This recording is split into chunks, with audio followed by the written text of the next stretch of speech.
Amy, you only went to high school in the States? Yeah, I was preparing for college, but due to Dad's situation, I couldn't continue. I remember it being really tough. I chuckled a bit, recalling the rush when Dad suddenly got assigned to work in Switzerland. Wait, what? Amy, you're just a high school graduate? I seriously thought you had a college degree. I feel duped. Excuse me, John?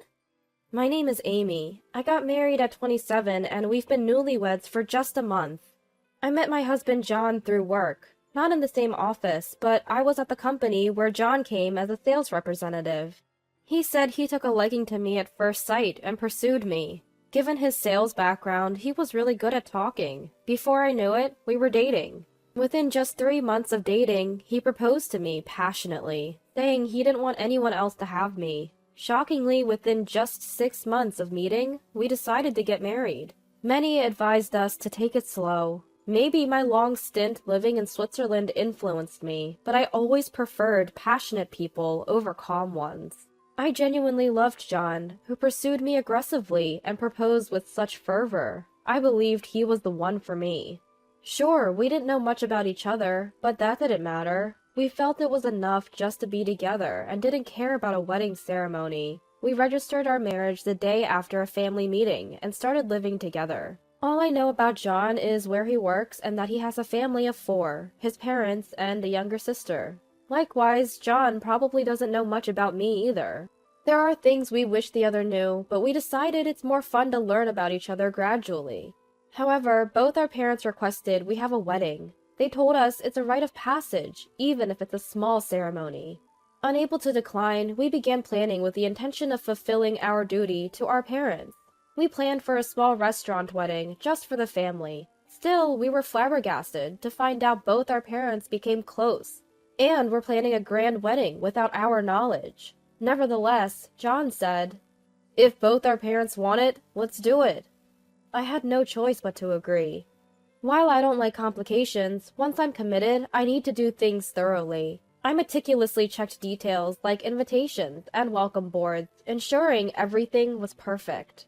John laughed at the steadily finished pieces, saying, "Typical Amy, everything's so precise and warm."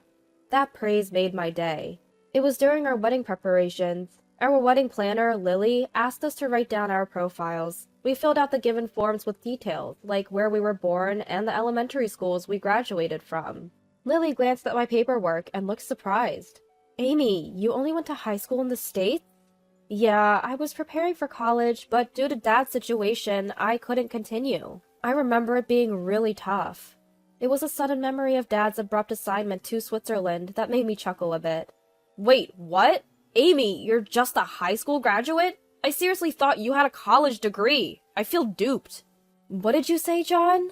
He didn't even acknowledge me. After handing his completed profile to Lily, he abruptly left, even though we were in the middle of our meeting. All we could do was stare, dumbfounded at John's retreating back. What on earth had just happened? Thankfully, the day's meeting was mainly about confirmations, so I handled the rest by myself. Rushing home, I was relieved to see lights on in the house. Entering, I overheard John on the phone. "Yeah, can you believe it? A high school graduate in this day and age. I thought I snagged a top-notch woman from a good place because she's attractive and competent at work, but she's just a high school graduate. Our kids would definitely get ridiculed. I wonder if her being so nitpicky is her way of compensating for her lack of intelligence," he said, laughing out loud. While we did marry soon after meeting, we had never discussed our educational backgrounds. I had no idea John had such an elitist view. Had I known, I wouldn't have married him. I decided to test John's character without revealing my actual education. Even if knowing my background brought us back together, if there's any future incident where my values don't align with John's, being looked down upon and living in fear isn't worth it. If that's the case, he's not the one for me. "I'm home!" I opened the living room door, forcing cheerfulness into my voice. John wrapped up his call, telling the person he'd call back. He then looked at me with cold, condescending eyes. "Ugh, I've been thoroughly deceived by Amy. Guess you wanted to land a high-caliber guy like me with his high education. Bet you're pleased with yourself." "I didn't even know about your educational background. Remember? We agreed to get to know each other more." You could easily find out. I graduated from a prestigious university. Agreeing to marry this quickly, in hindsight, is suspicious. This side of John was shocking, so mean-spirited. I loved his passion, but I never imagined he could be this impulsive and prejudiced. Deciding to check with my parents, I called home, only to find out they were hosting a party with parents-in-law. It's great that our families get along so well, but at this rate, our marriage was headed for disaster. I quickly relayed today's events to my dad over the phone and mentioned we might not go through with the wedding. I thought I told John about our family being stationed in Switzerland. Yes, I had mentioned living in Switzerland, and Lily has said, in America, it's just up to high school. So it's baffling how John associated that with just being a high school graduate. Plus, it's utterly disrespectful to those who work after high school or had circumstances that kept them from further studies. On the other end, it sounded like my parents and John's parents were having quite a party, with a lot of laughing. Anyway, I want to continue assessing John's character, so I'd appreciate it if they played along with the misunderstanding. I wasn't sure how much got through to the inebriated party, but John rarely contacts my parents, so it should be fine. After that, I tried to carry on with life as usual, but John's condescending attitude was palpable. He stopped doing chores. Previously, we'd share the tasks, but now everything fell on me. If I asked for help, he'd shoot back, "Do you want a divorce? Be grateful a high-spec guy like me even married a lowly high school grad like you." I felt increasingly repulsed by John, who frequently referred to himself as high-spec. On top of that, he dumped all wedding and honeymoon planning on me. John argued, "Given my high educational background, I have a demanding job. You, with your simple clerical tasks due to your education, surely have more time." And just like that, he stopped contributing to anything. Even though I earn slightly more than John, it seems like he's gotten something twisted in his head. Between work, household chores, and wedding preparations, I felt so overwhelmed. I worried I might collapse from exhaustion. The more I saw of John's behavior, the more I grew to despise him. But we were already legally married, and I had made promises to our parents. Once the wedding was over, we planned to sit down with both sets of parents to discuss our educational backgrounds and how we intended to live as a married couple. Though it's up to us to decide our future, right now our tempers and emotions are flaring. We need to calm down and focus on rebuilding our relationship. Since we've come together as a couple, it's essential not to hastily choose divorce. Holding on to that promise, I'm enduring our current situation. And then the long-awaited wedding day arrived. I felt guilty towards our parents, but truth be told, the spark in our marriage had already fizzled out. However, on that particular day, we played the part of a loving couple, greeting our family and work acquaintances with big smiles. Given the significant business ties, several high-ranking executives expressed their desire to attend, so we had sent out invitations. Looking back, I deeply regretted inviting them to a wedding of a couple on the brink of divorce. The guilt was overwhelming. "Amy, it's been a while," said Sam, John's predecessor, as he approached. "Long time no see. Thanks for coming," I replied. "Amy, I know it's not the best time, but is everything okay with John?" "What do you mean?" "Well, he mentioned you in a recent phone call, and I got concerned." "Is this about the high school graduate thing?" "Yes, I knew about your education in Switzerland and tried to gently correct him, but he wouldn't listen." So, Sam was the one John had been talking to. How could John speak so negatively about his wife, especially to someone from a business partner's company? As I chatted with Sam, other colleagues from John's company approached, showing concern. It seemed John had been bad-mouthing me a lot, and one of his bosses even told me directly that he couldn't support our marriage. Given that I'm being told this at our wedding, John must be making many uncomfortable at work, and they were all concerned for me. Seeing me surrounded by his colleagues, an annoyed John called out to me in a displeased tone. "Amy, it's time! Can't you even manage your time properly?" John scolded.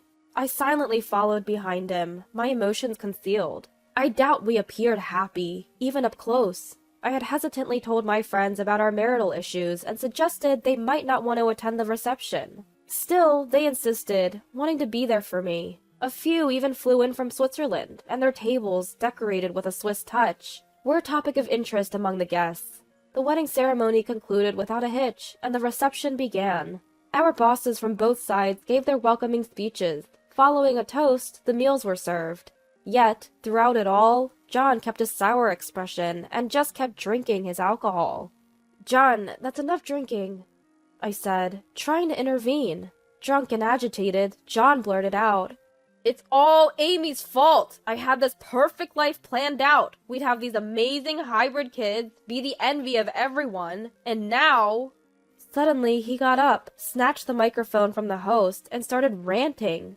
"Hello, everyone! Thank you for being here. I'm a high-spec guy, having graduated from a top university. Yet, here I am, tricked into marrying a mere high school graduate. But since we're married, I'll try to educate her best I can." The room fell silent. John, seemingly expecting applause, looked around in confusion. Then my boss Daniel stood up and took the microphone. "John, are you talking about our Amy? It's funny, after finishing high school here, she went to Switzerland for college due to her father's job assignment. By the way, the head of our U.S. branch rose from being a high school graduate. Is your company's philosophy to look down on such people? Studied in Switzerland?" John seemed to snap out of his drunken state instantly, staring at Daniel in shock. "Amy, is that true?" "Yes, I kept it a secret, but after graduating high school in the U.S., I went to Switzerland for college. I successfully graduated and even secured a job there, but due to a transfer to our U.S. branch, I returned home with my family." "By the way," Daniel continued, holding the mic, "our U.S. branch's CEO is a high school graduate who's worked their way up. Is John's opinion in line with your company's policies?" As Daniel glanced over at the groom's side with the microphone, John's colleagues uniformly shouted out, "No!" Given our company's superior standing, those from John's side were visibly panicking. Filled with rage, John confronted me. "Amy, why didn't you tell the truth? You've made me a laughingstock." "We've never talked about our educational backgrounds, remember? And it's pretty disrespectful and presumptuous to look down on high school graduates." I responded, "It's all Amy's fault." John, stomping on the ground like a child, angrily blamed me. As I felt a wave of fear, sudden laughter erupted from a table nearby. It was that group of foreigners. In their unique accented English, they exclaimed, "Amy, you sure found a character! But seriously, divorce him as soon as possible." Blaming Amy? Huh, that's just hilarious! Their laughter was contagious, and soon the entire hall was in stitches, with everyone gazing at John and laughing till tears flowed. Humiliated, John's face turned beet red and he fled from the venue. I could see our in-laws chasing after him. He'd surely be caught soon. After that incident, Lily advised me to leave. The reception was cut short. My parents and in-laws, with assistance from relatives, returned the wedding gifts, apologizing to the attendees, and even provided transportation fare. That night, instead of returning to my place, I went back to my childhood home. The next day, since both Dad and I had taken a leave, we went together to pick up some belongings from our home. Even my parents, who usually hope for the best, didn't push for reconciliation this time. They apologized for previously wanting us to make up. They probably hadn't realized just how twisted John had become. When I got home, John greeted me with a wide smile. "Amy, sorry for leaving early yesterday. I've thought about it. If you're not just a high school graduate, there's no issue. Let's live happily like we used to. I'll help around the house, and I miss the meals you make." His words and smile were reminiscent of our early days together. But this different John, so different from the past few months, was actually frightening. "You expect me to just forget everything? I can't be with someone who's so prejudiced about education. I'll divorce you and claim compensation for all the verbal abuse you've thrown at me, including the wedding costs." "What? We're not getting divorced. It's not my fault I didn't know. You should have told me. Now I feel like I should be the one claiming compensation."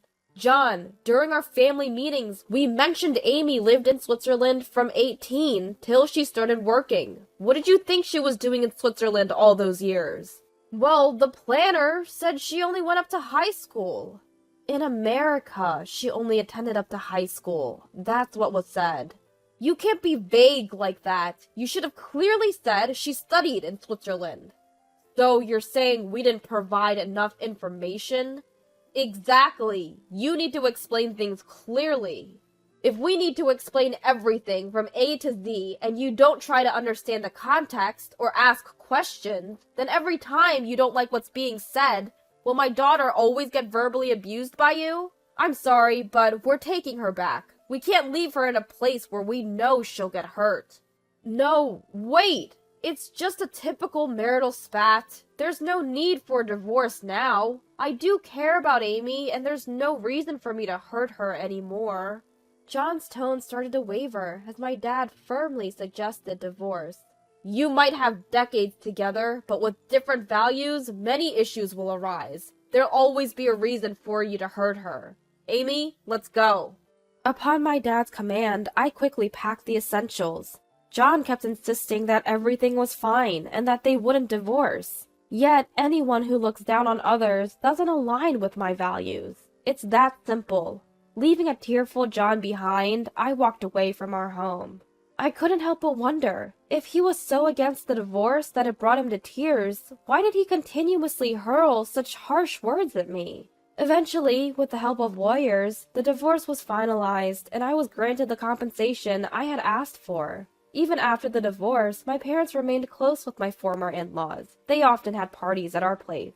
One time, John's name came up in a conversation. He had continued his condescending behavior, both during the wedding reception and at work. This, combined with the distrust he caused with business partners, led his company to conclude that he didn't fit their values. As a result, he was moved away from any promotional path to a less significant role. Having always been prideful, he immediately handed in his resignation and left. Now he's working a part-time job.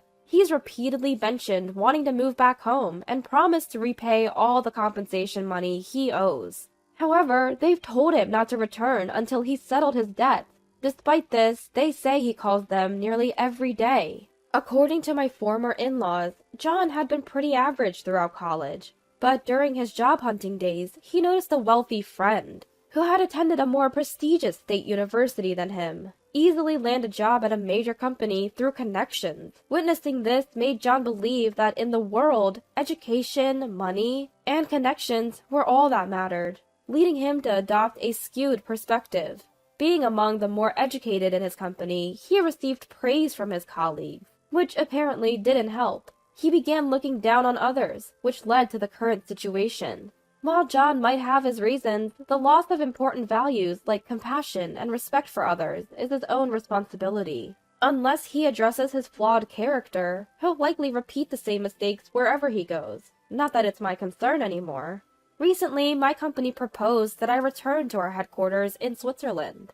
Although my parents wish to stay in the US, after some contemplation, I've decided to start fresh and live alone in Switzerland. I spent my youth there, and in some ways, I feel more at home there than in the US. With an expected pay raise and the allure of potentially finding a new love, I'm hoping to find happiness once more.